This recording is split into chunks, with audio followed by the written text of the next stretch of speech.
What's going on, everyone? My name is Legit Bread. If you're new to the channel, make sure you subscribe for some more Nerf videos. And this Nerf video especially is going to be super exciting. We just got some new press release information on 4 brand spanking new 2018 Nerf blasters. In my personal opinion, I thought 2017 was a great time for Nerf blasters, but it's like Hasbro brought 2017 to a whole new level this year. They have creativity, practicality, fun, and especially big price tags in mind. Nonetheless, I'm super excited about this and I want to go through it with you guys because I am stoked. So this first article comes from Gizmodo.com. We got 2 new blasters and I'll introduce the first one. This is the Nerf Elite Infinus blaster. It looks like the cousin of the Rapid Strike or the Hyperfire. The outside design, nothing too fancy in my opinion. You got an integrated stock, 2 tactical rails at the top, a barrel adapter, this funky new foregrip.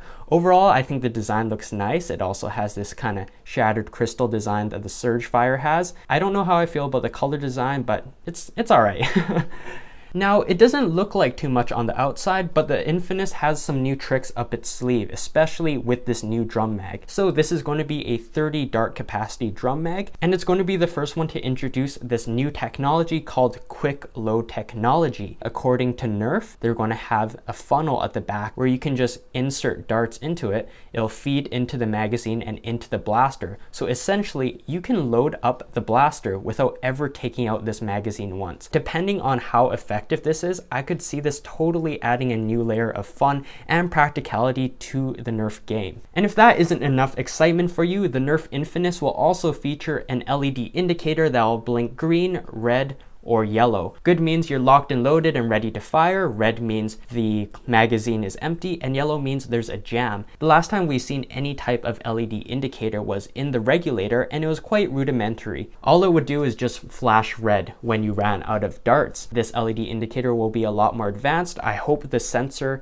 is on point, and that way it'll be even more accurate than what the regulator has. If you can't tell, this is an acceleration trigger, so this is going to be either a semi-automatic or fully automatic blaster, and it's going to run on 4C batteries. Unfortunately, the Nerf Infinus does not come cheap. It'll have a retail price of $70. Other than the cool drum mag with quick load technology and the LED indicator, which I assume is going to be around here, that seems like a lot to pay for a blaster that seems no different than a Rapid Strike or a Hyperfire. We don't really know anything about the rate of fire or how it fires, but there doesn't seem to be a big difference. They haven't advertised anything about that yet, so I assume it's just going to be a good old semi-auto or full auto blaster. If you don't really care for the Nerf Elite Infinus, trust me, I guarantee you it only gets better from here.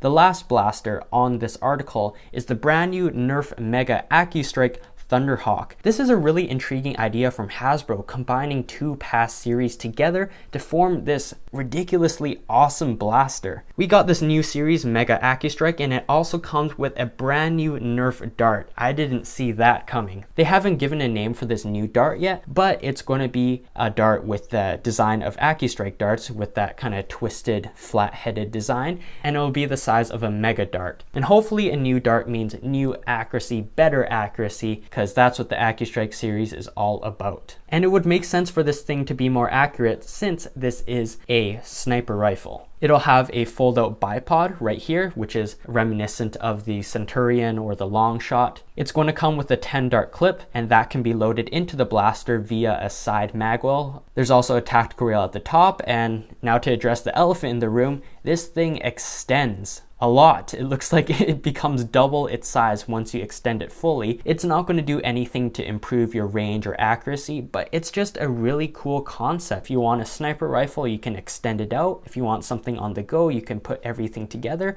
But this just gives a little bit more variety and versatility to this blaster, and I'm all for it right now. I really hope this new Mega Accustrike dart is going to be cross-compatible with other Mega blasters, and hopefully the ThunderHawk will accept regular Mega darts, because that would be kind of stupid if it didn't. The ThunderHawk's price, $50.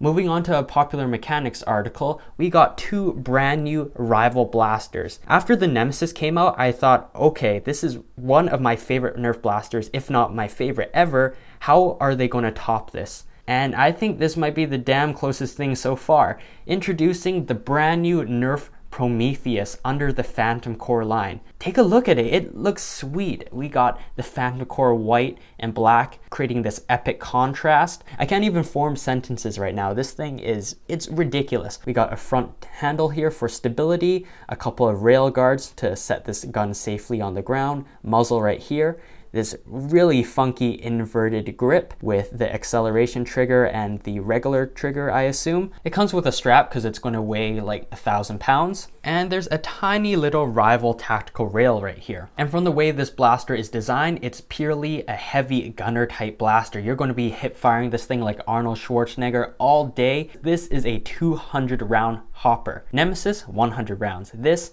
200. That is amazing, and just it's crazy at the same time. This thing fires rounds at 70 miles per hour, and it's going to have a whopping 8 rounds per second rate of fire. If you really let that set in, that is ridiculously fast. And if this is all true, this is going to be the fastest firing Nerf blaster ever. And it's kind of crazy to think that the Nerf Hyperfire that came out, I think less than 2 years ago, was the fastest firing blaster at 5 darts per second, but this is going to blow the Hyperfire out of the water. Taking a look at this video, oh my god, balls are just flying out of this thing faster than your eyes can even perceive. Of course, this blaster is going to be battery powered, but it looks like it's not going to run on C or D batteries. It's going to have a battery pack which you can attach and recharge via a wall outlet. And I think this is a really smart move because knowing how much power and juice this thing probably takes up, it would be a pain in the butt if you constantly had to shove in new D batteries. It would get very expensive and tiring very quickly. So I'm glad they're introducing that type of power source. This thing is going to be a complete monster with a monster price tag, $200. If I'm correct, this is going to be the most expensive traditional Nerf blaster out there. You're going to have some pretty deep wallets in order to get this thing. I'm still contemplating it because that is a lot of money, but I think it will be worth it. Just from the video and the pictures we've seen, I think this thing is going to be an absolute monster. I don't know if this is as practical as a Nemesis, but since it has double the ammo capacity, this thing is not joking around. Question of the day is back. Let me know down below in the comments which blaster you're most excited about and why, and you might be featured in my next video. Let's talk about another blaster hitting the Rival stage in 2018. It's not as exciting as the Prometheus, but still pretty darn cool. This is the Nerf Phantom Corps Hades. If you think about it, Hasbro took an Artemis, told it, hey, man up, and then it transformed into the Phantom Corps Hades. That's what's going on right here. It's going to feature very similar, if not the same, internal magazines as the Artemis, which means it's very easy and practical to load. And unlike the Artemis, it's going to have a 60 round capacity. That is huge for this type of blaster. It's got a Rival tactical rail at the top, a vertical foregrip. This blaster does have slam fire, so this will be very helpful in that case. Not too much going on here. You got this fancy skeletonized, I don't even know if that's a word, a skeleton handguard rail thing here, and a sling point. I guess it really is nothing new when it comes to innovation, but it looks like a very practical blaster, and I think the Nerf community is really going to appreciate something like this. Just like the other 3 blasters, it's going to have a hefty price tag, $70, but in my opinion, for whatever reason, I think that's kind of worth it for what you get, considering it's going to be high capacity, easy to load, easy to use, and very, very practical, like I said a billion times already. Overall, I'm really looking forward to this blaster, and I'm pretty sure I'm going to add it to my arsenal. Thanks for watching, everyone. Make sure you subscribe for more Nerf news and other Nerf videos, and check out one of my videos on the screen. Like I said, if you're new to the channel, make sure you subscribe and check out my full Nerf playlist to see all of my Nerf videos I've created in the past. Once again, thank you for watching, and I'll see you all in the next one.